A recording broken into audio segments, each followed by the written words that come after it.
Hi teachers, Brother Judd here, and I have some help for your lesson in the Building Healthy Relationships life lesson. Now, again, these life lessons, super important. Hope these engender good discussions with your students and that you can talk through these really important topics. So the stated purpose of this lesson is to help us develop close connections with family and friends so that we can be blessed with needed comfort, strength, and support during both calm and challenging times. So the suggested learning activity, like a lot of these, it gets pretty heavy real fast. It says, consider inviting students to list on the board the things that they feel matter most in life. Now, if you were to cold start a lesson like, all right, students, I want you to tell me what are the things that are most important to you in life. That might be a hard sell. That might be difficult, especially at 5:30, 5:45 in the morning. So let's see if we can come up with a less risky version of getting class started that points in this direction, that helps you build some class culture, and you establish an atmosphere of love and respect and purpose. So let's see what this activity is pointing toward. President Uchtdorf, as the first presidency, taught about things that matter most. He says, as we turn to our Heavenly Father and seek His wisdom regarding things that matter most, we learn over and over again the importance of 4 key relationships: with God, our families, with our fellow man, and with ourselves. Okay, so looks like we're talking about priorities, and that as we properly structure our relationships, that's going to have a big part of building healthy relationships, is making sure that we focus on, let's see what he says, we focus on God first, our families, fellow men, with ourselves. And that's going to be the discussion. Let's see. The rest of the lesson, talk about relationships. One way that God can bless our lives and strengthen our faith is through meaningful relationships with others. Okay, yes, it's all about relationships. Okay, that's what's in the rest of the curriculum, but I want to help you with how do we get this lesson started. So it looks like we need to come up with some activity that's about priorities and about like getting the order of things right. One thing that I've found in getting students thinking about topics like this is if we can get their brains working on something less risky, they're going to be more apt to engage with what comes next. So here's just an idea that I came up with.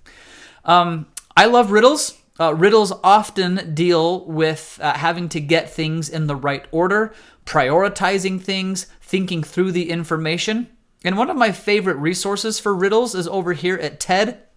I'm sure you've watched a TED Talk before, but they actually have a whole section of riddles that are animated in a real fun way, and you could present one of these to your class. I'll put the link for this in the description of the video, and you could use these riddles just to get your students thinking about prioritizing things and getting things in the right order and the importance of getting things in the right order.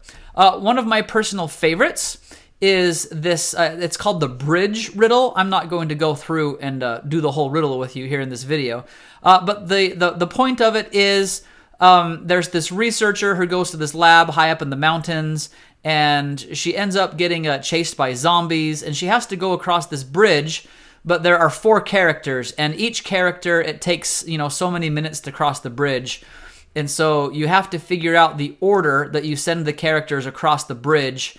And if you get the order wrong, then the zombies eat your brain.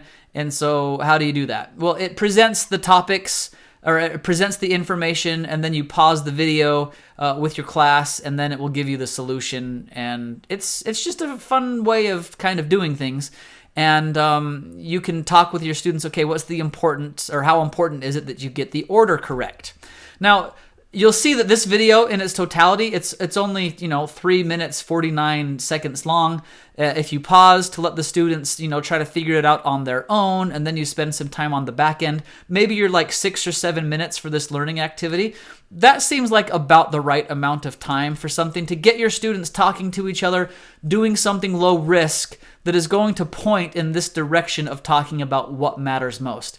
We have to prioritize things. We have to get the order right. So you can use something like that. I'll post both the link for this page of all the riddles, and I think one of the easiest riddles here to solve is this one about the bridge. Let's see, where is that on the list? Yeah, Alex Gendler, can you solve the bridge riddle? I'll put the links for both of these things up there.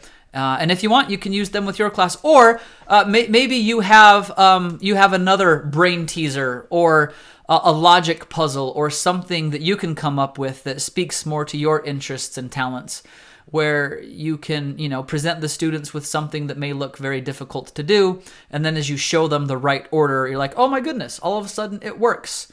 That could be a very easy way to introduce this topic to your students. Lets them do something, lets them laugh together a bit, lets them, do something with their hands if it's a puzzle, however you want to do that. But again, it's a less risky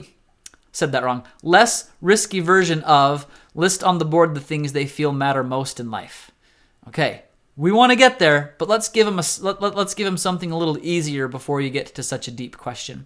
So I hope that was helpful. As mentioned, the rest of the lesson is really quite good. It gives you everything you need from the different examples of meaningful relationships and building relationships, and then it gives you an opportunity to model for your students, what good relationships look like.